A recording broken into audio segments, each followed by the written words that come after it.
NBC's Raf Sanchez has been on the scene all morning. He's in the southern part of Israel. Raf, what is the very latest there that you are seeing and hearing? Kristen, we are now more than 10 hours into this unprecedented surprise attack by Palestinian militants from Gaza, and this chaotic and violent situation is still unfolding. I just want to give you a sense of the geography. We are about 6 miles from the Israeli border with Gaza now. You can probably see behind me, Israeli forces have closed what is normally one of the major highways in southern Israel. On the other side of this checkpoint, Kristen, is the Israeli town of Sderot. It is one of the major Israeli communities close to the Gaza border.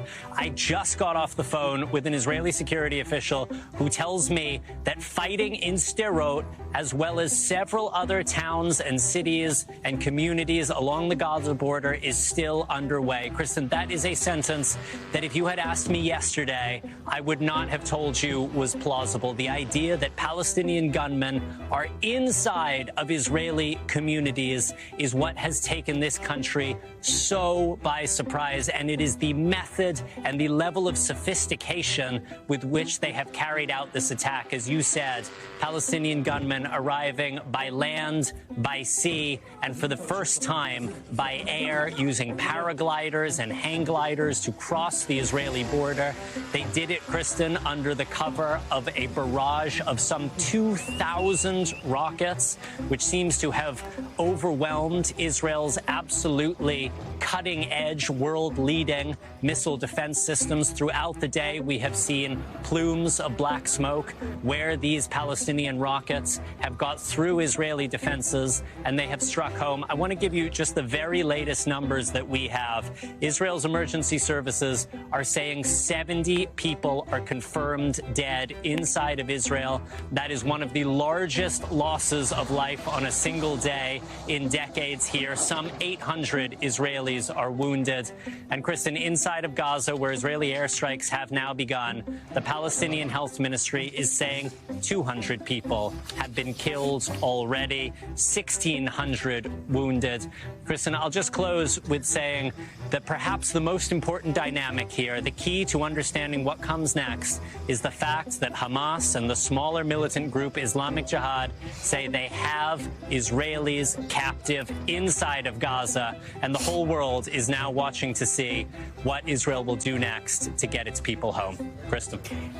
And Raf, as you describe that chaotic and devastating scene there that is unfolding all around you, let me follow up with you on that very question, because Prime Minister Netanyahu is saying Israel is in a state of war. So what does that mean potentially in terms of next steps that we might see by Israel?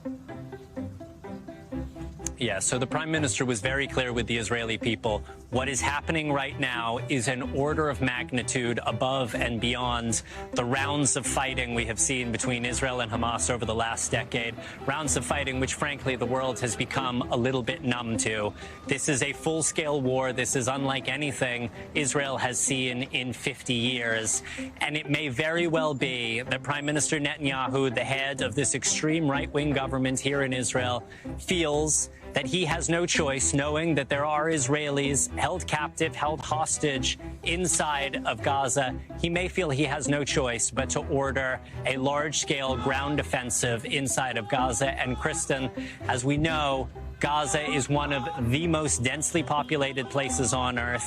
There are 2 million civilians in there, as well as these Palestinian militant groups. There is nowhere to run. There is nowhere to hide. And if the fighting goes to the heart of Gaza City, Khan Yunis, these other population centers, we are looking at potentially devastating casualties in the days ahead. Kristen. There's no doubt about that. As you were talking, we were watching some video of someone who appeared to be taken captive. We just got this reporting from Andrea Mitchell at the State Department that Blinken, the Secretary of State, is at the White House right now attending meetings, calling foreign counterparts about this situation. That is according to State Department spokesperson Matthew Miller. And just talk about the timing of this, Raf. This is coming on the 50th anniversary of the Yom Kippur War, when Israel suffered a surprise attack 50 years ago. Yeah, Kristen, the symbolism of this is just so striking. 50 years, almost to the day, since the Yom Kippur War, when Israel was last caught off guard by a combined Egyptian-Syrian invasion. That was a war where in its first 72 hours or so, people genuinely thought that this country might be about to be wiped off the map. There's no question that these Palestinian gunmen are going to be able to destroy the state of Israel, but they have certainly destroyed, shattered Israel's sense of security, Israel's sense that the problems inside Gaza could be contained, that they could be kept on the other side of the border. This is a failure of intelligence, it would seem, on a massive scale, that Israel was caught off guard once again at the end of a religious holiday. We're at the end of the week-long period of Sukkot. Kristen, you may be able to hear Israeli air defense is going off in the distance. There are still rockets coming from Gaza into Israel. There are still Israeli jets flying over. There's no sirens going off in this area right now, so we're okay to keep talking to you. But it appears that Israel caught off guard, whether this is a failure of intelligence, whether this is a failure of imagination, to think that Palestinian gunmen could take paragliders to fly into Israeli communities, attack homes, take people hostage, and carry them into Gaza. There are a lot of very difficult questions in the days ahead for Israel's security officials. But, Kristen, I can tell you their absolute top priority right now is what is going on down the road from me, where they are fighting street by street, house by house, trying to retake control of these Israeli communities from